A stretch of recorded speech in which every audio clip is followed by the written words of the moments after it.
Good morning all of you. कैसे हो प्यारे बच्चों। उम्मीद करती हूँ कि सारे ठीक होंगे, कुशल मंगल होंगे और अपनी जो छुट्टियाँ हैं बहुत ही खुशी खुशी बिता रहे होंगे। तो बेटा आज की क्लास के अंदर हम समास को डिस्कस करेंगे। पिछली क्लासेस में हमने संधि का टॉपिक कवर कर लिया था और इसी से रिलेटेड जो अगला टॉपिक हमारा है इसी कड़ी के अंदर वो करेंगे हम समास। जब तक संधि का टॉपिक हमें अच्छे से क्लियर नहीं होता है तब तक हमारे समास भी हमें अच्छे से क्लियर नहीं होंगे। तो इसलिए समास को अच्छे ढंग से क्लियर करने से पहले ज़रूरी ये है कि हमें संधि है वो ढंग से आनी चाहिए। तो आज की क्लास के अंदर हम शुरू करेंगे समास। समास तो बेटा सबसे पहले बात करें संधि और समास की। तो देखो क्वेश्चन यहाँ से कैसे फ्रेम होता है। कई बार क्या होता है एग्जाम के अंदर डायरेक्ट परिभाषा उठ के आ जाती है कि वर्णों के मेल से होने वाला परिवर्तन क्या कहलाता है। नीचे चार क्वेश्चन दिए जाते हैं आपको। संधि होती है, शब्द होता है, समास होता है या उसको वर्ण कहा जाता है। तो यहाँ पे समझने वाली चीज़ क्या है कि संधि के अंदर वर्णों का खेल होता है, वर्णों का मेल होता है और वर्णों के आधार पर होने वाला परिवर्तन है वो संधि को परिभाषित करता है। लेकिन समास की जो परिभाषा है वो इससे थोड़ी सी अलग है। इसमें हमें क्या करना होता है, इसमें हमें केवल मात्र एक शब्द है वो यहाँ पे चेंज करना होता है और वो क्या होता है कि शब्दों के मेल से होने वाला परिवर्तन समास कहलाता है। बात समझ में आई। अगर वर्णों के मेल से होने वाला परिवर्तन संधि कहलाता है और शब्दों के मेल से होने वाला जो परिवर्तन है वो समास कहलाता है। तो दोनों की परिभाषाओं के अंदर बिल्कुल भी कंफ्यूज आपको नहीं होना है। आपको क्या करना है, आपको शब्दों के ऊपर अपने फोकस है वो बनाए रखनी है। तो बात करते हैं कि समास शब्द है वो कितने शब्दों से मिलकर बना है। तो बेटा हमारा जो समास शब्द है ये दो शब्दों से मिलकर बना है, सम और आस। ठीक है, सम और आस।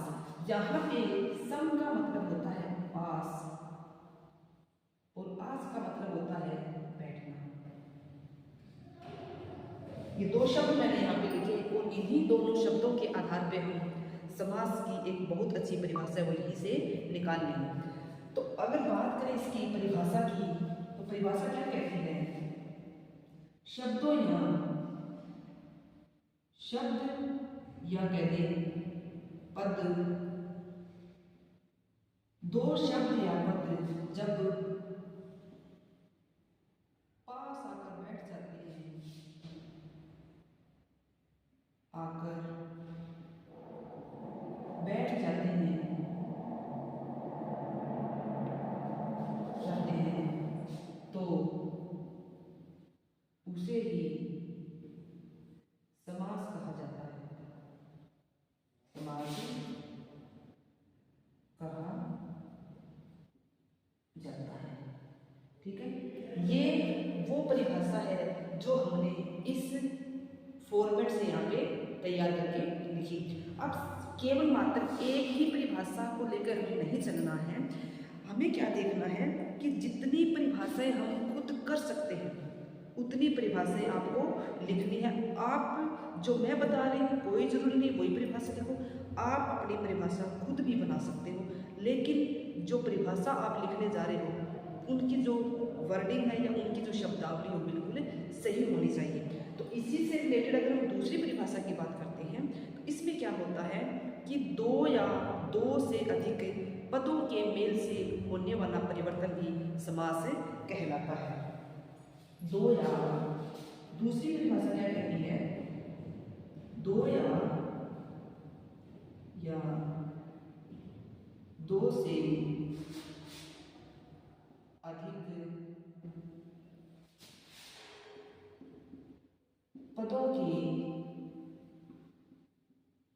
मेल से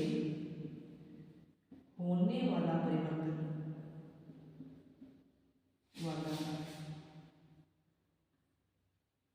परिवर्तन समास कहलाता है। समास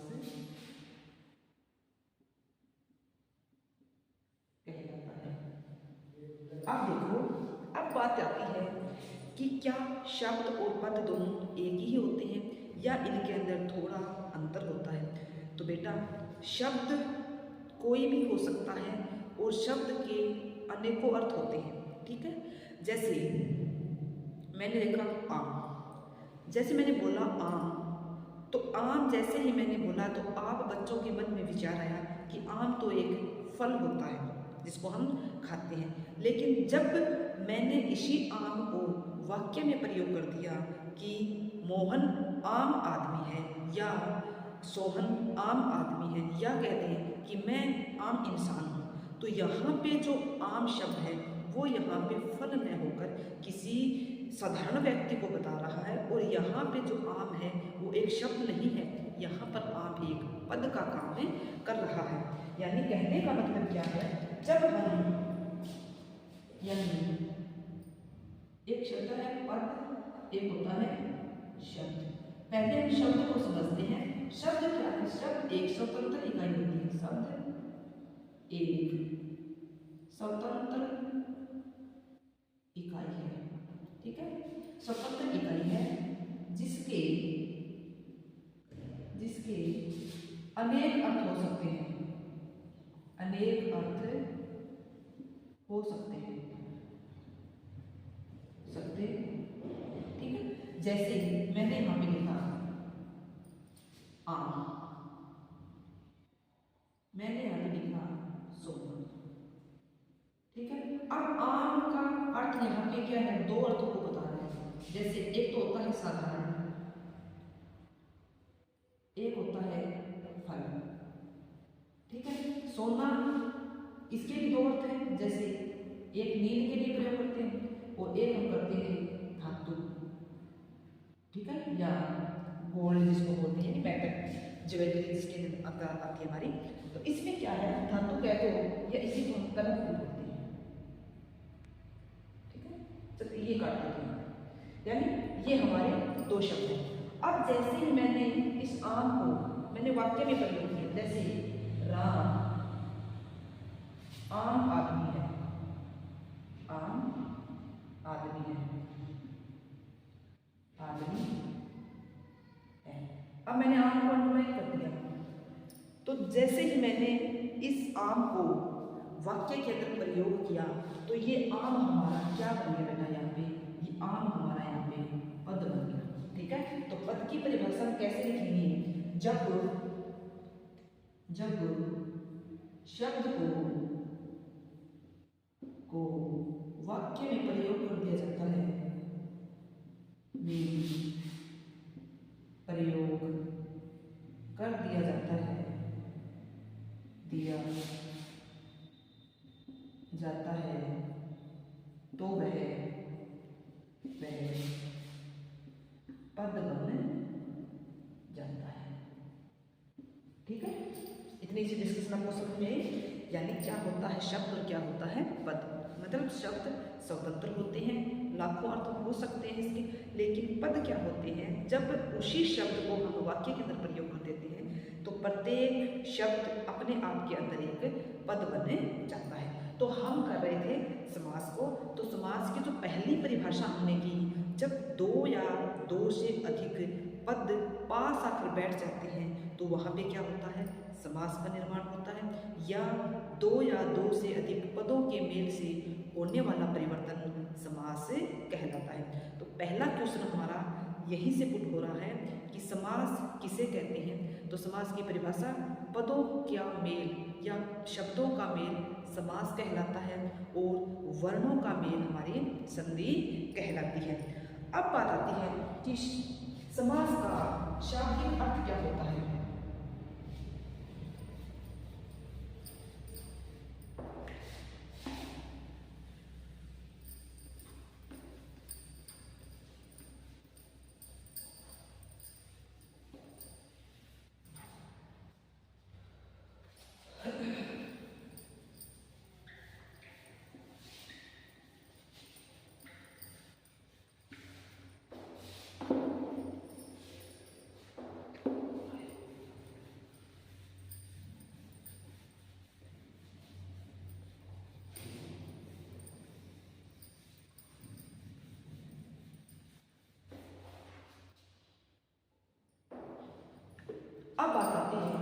समास का शाब्दिक अर्थ क्या होता है?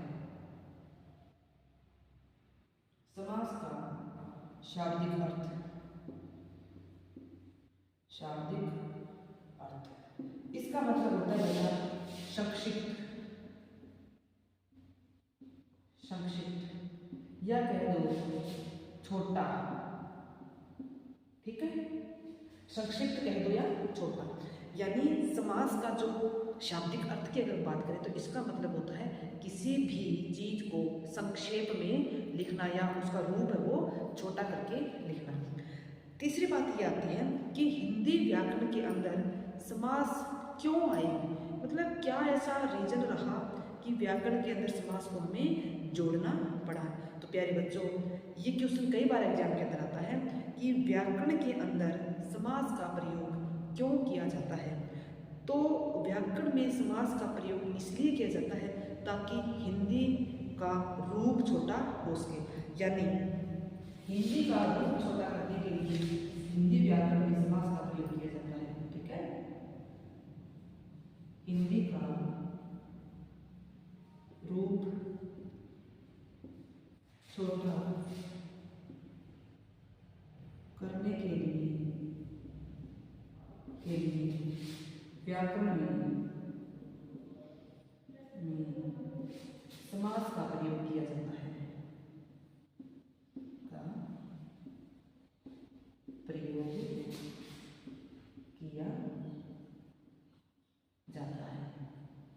जैसे कैसे, रूप कैसे छोटा करेंगे, जैसे मैंने लिखा यहाँ पे लंबा है उधर जिसका, लंबा है जिसका उधर, जिसका उधर। ठीक है, उधर होते हैं बेटा पेड़। तो ये पूरी की पूरी पूरा जो वाक्य मैंने यहाँ पे लिखा, ये वाक्य हम गणेश जी के लिए प्रयोग करते हैं।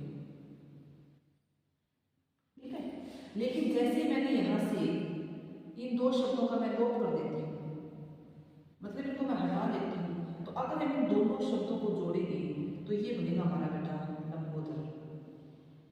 लंबोदर, और लंबोदर भी हम किसके लिए प्रयोग करते हैं, लंबोदर भी हम गणेश जी के लिए प्रयोग करते हैं। तो हिंदी के अंदर हिंदी का रूप छोटा करने के लिए देखो, अब ये चीज देखो इतनी जगह हमारे यहाँ पे घेर रही है, और इसका मतलब भी गणेश जी होता है, इसका मतलब भी गणेश जी होता है। तो क्यों ना हम इतना ज्यादा लिखने की बजाय इसको हम एक शब्द के अंदर ही डिफाइन कर देते हैं।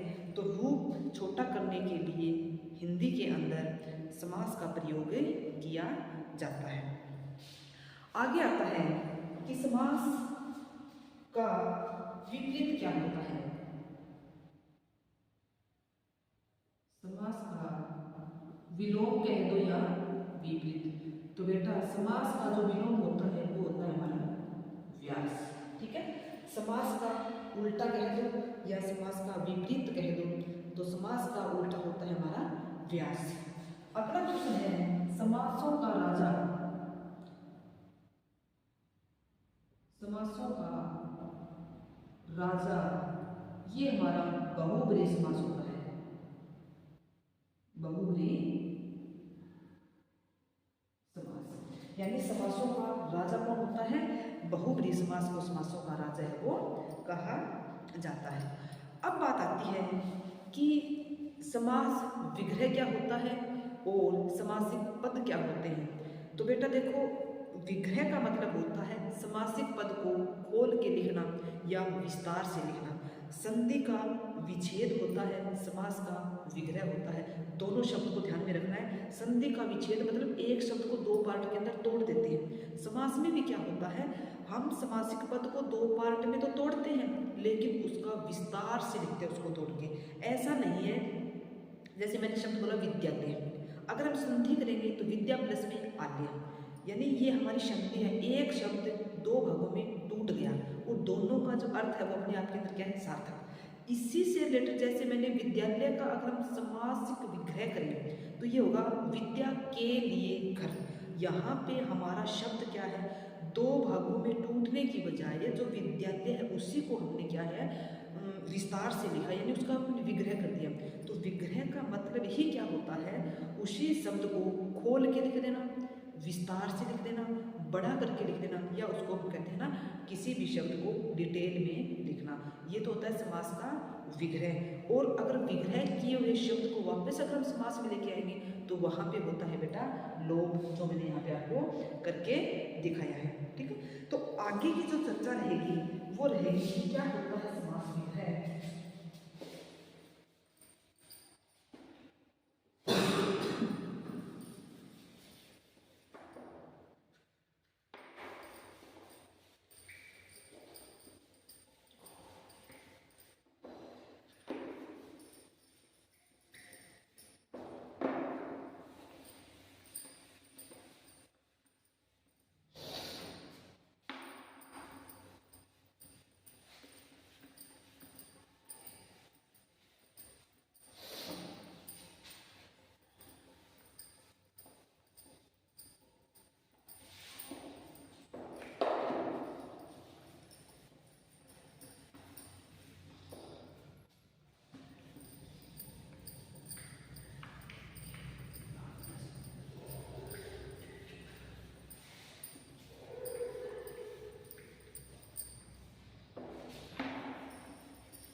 अब बात आती है कि समास विग्रह, ठीक है, और एक होता है समासिक पद। ठीक है, अब देखो समास विग्रह क्या होता है, यानी शब्दों को खोल के लिखना, शब्दों को खोलकर लिखना, खोलकर लिखना। ठीक है, और समासिक पद क्या होते हैं, समास विधि से बने शब्द, समास विधि से बने पद।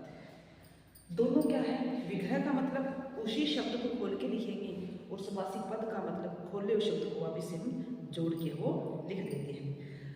इसके बाद आगे क्या होता है कि क्या संधि और समास दोनों एक साथ चलेंगे या दोनों हैं वो एक दूसरे के लिए प्रयोग को कर सकते हैं। तो बेटा ऐसा बिल्कुल नहीं होता, संधि का हमेशा ही विग्रह विच्छेद किया जाता है और समास का हम विग्रह वो करते हैं। ठीक है, अब बात आती है कि समास हमारे कितने प्रकार के होते हैं। तो समास के प्रकार, समास के प्रकार। अब समास के प्रकारों को हम दो प्रकार से पढ़ेंगे। पहला पढ़ेंगे पद के आधार पर, के आधार पर, दूसरा पढ़ेंगे अर्थ के आधार पर, के आधार पर। ठीक है, बात करें पद के आधार पे, तो पद के आधार पे हमारे समास 4 प्रकार के होते हैं और अर्थ के आधार पे हमारे समास 6 प्रकार के होते हैं। पद के आधार पर 4 कौन कौन से होंगे, थोड़ा 4 बना रही हूँ अपने कॉपी के अंदर नोट डाउन कर लेने से। पहला होता है बेटा अव्ययीभाव समास, अव्ययीभाव समास। दूसरा होता है हमारा तत्पुरुष समास, पुरुष समास। तीसरा होता है द्वंद्व समास और लास्ट होता है हमारा बहु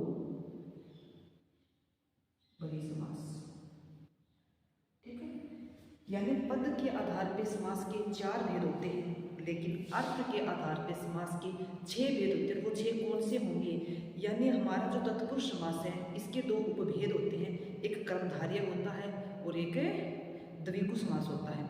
तो अर्थ के आधार पे कह दो या ऐसे पूछ लिया जाए कि समास के कुल कितने भेद होते हैं, तो समास के कुल 6 भेद होते हैं। पद के आधार पे पूछे जाएंगे 4 आंसर देना है आपको।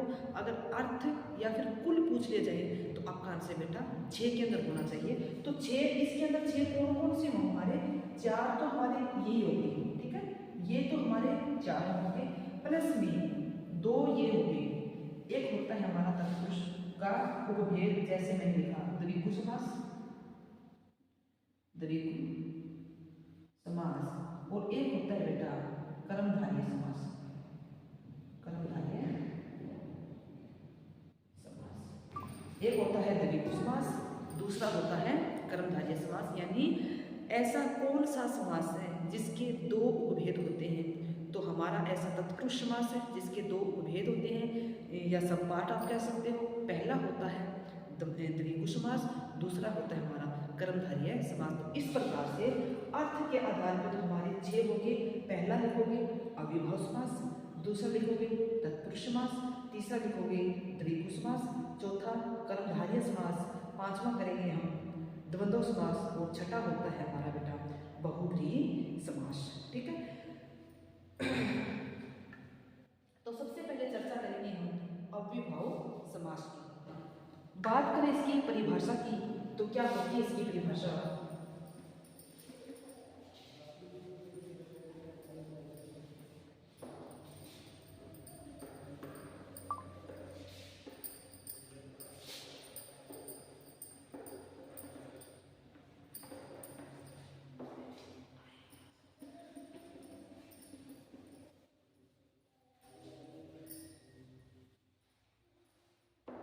तो पहला जो समास है वो हम पढ़ेंगे अव्ययभाव समास। अव्ययभाव समास, देखो अव्यय का मतलब क्या होता है? जिसका कभी व्यय नहीं होता या जो कभी खर्च नहीं होता, खर्च नहीं होता। यानी अव्यय जो शब्द है ये हमारा अव्यय से बना है, ठीक है। और अव्यय को हम अविकारी शब्द भी कहते हैं, अविकारी शब्द भी कहते हैं। और बात करें अविकारी शब्दों की तो जिन शब्दों के अंदर लिंग, वचन, काल और कारक के आधार पर कोई परिवर्तन नहीं होता वो हमारे अविकारी शब्द होते हैं। और विकारी शब्द मतलब इसके विपरीत हो जाएगा। तो अव्ययभाव जो समास है ये हमारा अव्यय से बना है, और अव्यय को हम क्या कहते हैं? अविकारी शब्द को कहते हैं। तो इसके हम बेटा 4 डेफिनेशन यहाँ पे करने वाले हैं। चारों को आप ढंग से लिख लेना, और चारों के चारों जो डेफिनेशन है उनको आप याद कर लेना, क्योंकि एग्जाम के अंदर आपकी चारों में से कोई एक डेफिनेशन अगर आपको याद रह जाती है तो मतलब आपका जो अव्ययभाव समास का जो कॉन्सेप्ट है वहाँ से क्लियर हो सकता है। क्योंकि कई बार क्या होता है हम एक ही डेफिनेशन को रख लेते हैं, बाई चांस वहाँ से पेपर में क्वेश्चन नहीं आता है तो फिर हमारा जो रुझान है वो किस तरफ होता है कि जो हमारा पेपर है वो आउट ऑफ सिलेबस से गया है। तो आपको ग्रामर की एक एक लाइन को बहुत अच्छे ढंग से करना है। तो इसके हम डेफिनेशन की अगर बात करें तो पहली परिभाषा क्या कहती है? जिस समास का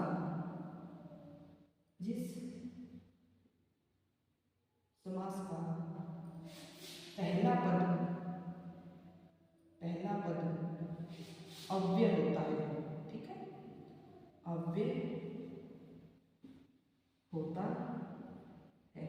जिस समास का पहला पद अव्यय होता है उस समास को अव्ययभाव समास कहते हैं।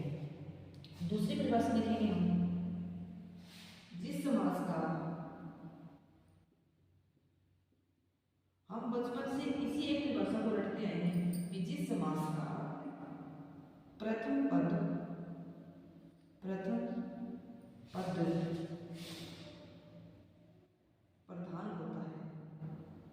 प्रधान होता है। देखो अब शब्द आया यहाँ पे प्रथम पद, ये प्रथम पद क्या होता है? तो बेटा समास के अंदर हमारे दो प्रकार के पद होते हैं। एक होता है हमारा प्रथम पद, एक होता है हमारा द्वितीय, या इसी को बोलते हैं उत्तर पद। उत्तर पद। अब प्रथम पद क्या होता है? जैसे मैंने शब्द लिखा यथाशक्ति, यथाशक्ति। अब इसमें दो शब्द हमारे, एक तो है यथा और एक है शक्ति। तो यथा तो हमारा है बेटा प्रथम पद, और शक्ति हमारा क्या है? उत्तर पद।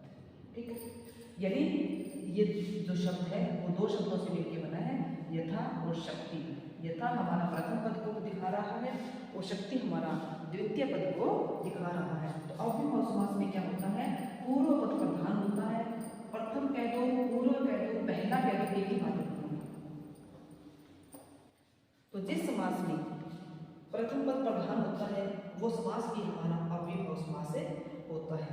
तीसरा देखो, जिस समास में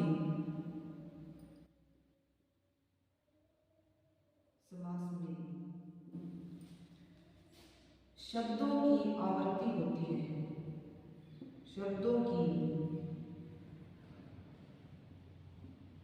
आवृत्ति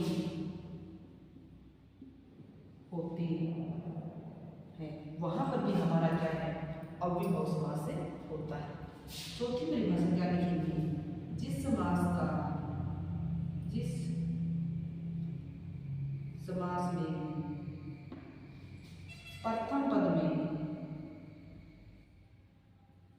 प्रथम पद उपसर्ग होता है, उपसर्ग होता है, यानी जिस समास के प्रथम पद में कोई उपसर्ग पाया जाता है तो वहां पर भी हमारा अव्ययभाव समास होता है। अब देखो कुछ उपसर्ग, अपवाद क्या लिखोगे इसका?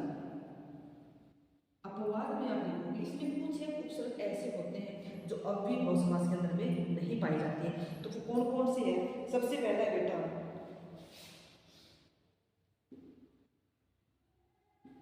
सु, दूर, दुष, यानी हमारा दु उपसर्ग नहीं होना चाहिए, हमारा सु उपसर्ग नहीं होना चाहिए, दुर उपसर्ग नहीं होना चाहिए, या दुष उपसर्ग हमारा नहीं होना चाहिए। इसके अलावा अन उपसर्ग, ए उपसर्ग और नहीं, इन उपसर्गों को छोड़कर अगर प्रथम पद के अंदर कोई भी उपसर्ग लगा है तो वो समास हमारा वहां पे अव्ययभाव समास होता है। अब मैंने यहाँ पे आपको चार परिभाषाएं दिखाई है, चारों का हम एक एक एग्जाम्पल यहाँ पे करेंगे।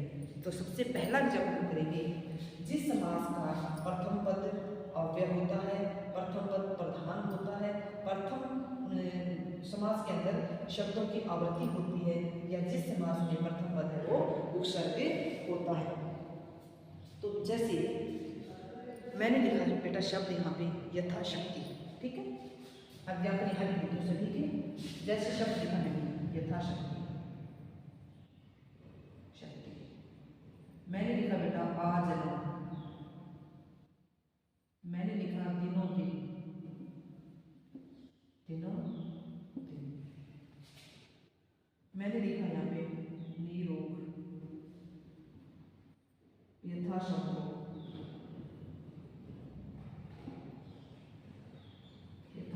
संभव। इस तरह मैंने लिखा दिन दिन, यह लिखा प्रति वर्ष। अब देखो, जिस समास में प्रथम पद प्रधान होता है और उत्तर पद क्या होता है? इसमें गौण होता है, ठीक है। अगर हम बात करें इसके विग्रह की, तो विग्रह क्या होगा? शक्ति के अनुसार, शक्ति के अनुसार। देखो यथा का मतलब होता है के अनुसार,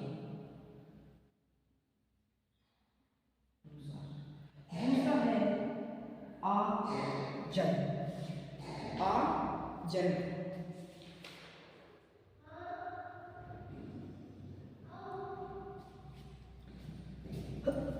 अगला है दिनों दिन। आजन का हम विग्रह की बात करेंगे तो ये होगा बेटा जन्म सूत्र।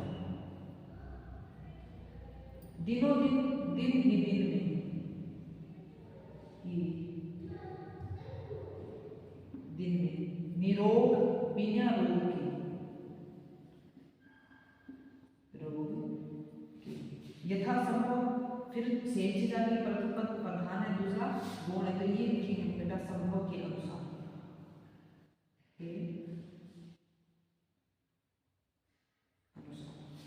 दिन दिन यानी दिन ही प्रतिवर्ष यानी प्रत्येक